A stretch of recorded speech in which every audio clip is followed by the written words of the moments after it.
పాప మా చంద్రబాబు నాయుడు గారు ఎలా నమ్మారో అది నాకు విచారంగా ఉంది.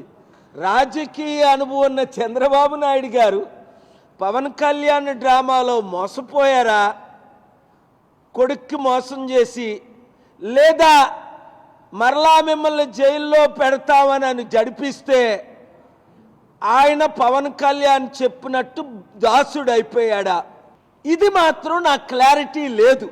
చంద్రబాబు నాయుడు గారు వినండి ఒక మాట, పవన్ కళ్యాణ్ 2019లో మిమ్మల్ని ఘోరంగా తిట్టి సిపిఐ, సిపిఎం, బిఎస్పి, జేడి లక్ష్మీనారాయణ 5గురితో పార్టీ పెట్టినప్పుడే 5-6% ఓట్లు వచ్చాయి.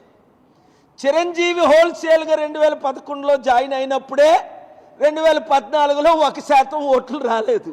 వాళ్ళకి ఓట్ బ్యాంక్ లేదని మీకు తెలీదా? ఏది ఏమైనా ఎన్టీఆర్ స్థాపించిన తెలుగుదేశం పార్టీకి ఎప్పుడూ కొంత ఓట్ బ్యాంక్ ఉంటూనే ఉంటుంది.